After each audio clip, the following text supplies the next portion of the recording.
Thrissur പരിയാരത്ത് 10 litre ചാരായവും 80 litre വാഷുമായി യുവാവ് എക്സൈസിന്റെ പിടിയിലായി. പരിയാരം സ്വദേശി റിജുവാണ് പിടിയിലായത്. ചാലക്കുടി എക്സൈസിന് ലഭിച്ച രഹസ്യ വിവരത്തെ തുടർന്ന് നടത്തിയ പരിശോധനയിലാണ് പ്രതി പിടിയിലായത്. വാഷും വാറ്റുപകരണങ്ങളും അടക്കം എക്സൈസ് പിടിച്ചെടുത്തു. രഹസ്യമായി കുക്കറിൽ നിർമ്മിക്കുന്ന ചാരായം നാട്ടിൽ വിൽപ്പന നടത്താതെ പുറം പ്രദേശങ്ങളിൽ എത്തിച്ച് വിൽപ്പന നടത്തുന്നതാണ് പ്രതിയുടെ രീതിയെന്ന് എക്സൈസ് പറഞ്ഞു. പിടികൂടിയ ചാരായം ഇത്തരത്തിൽ എറണാകുളത്തേക്ക് കടത്തുക എന്നതായിരുന്നു പ്രതിയുടെ ലക്ഷ്യമെന്നും എക്സൈസ് അറിയിച്ചു. Chalakudy excise inspector Sameer, assistant excise ഇൻസ്പെക്ടർമാരായ ഡിബോസ്, സുരേഷ്, ഷാജി, ജെയ്സൺ എന്നിവർ അന്വേഷണ സംഘത്തിലുണ്ടായിരുന്നു.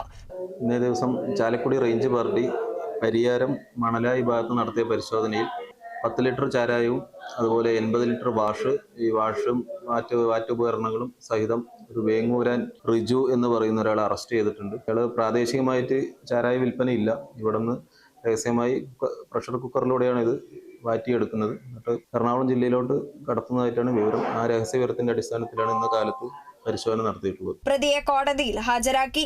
Kerala vision news, Thrissur.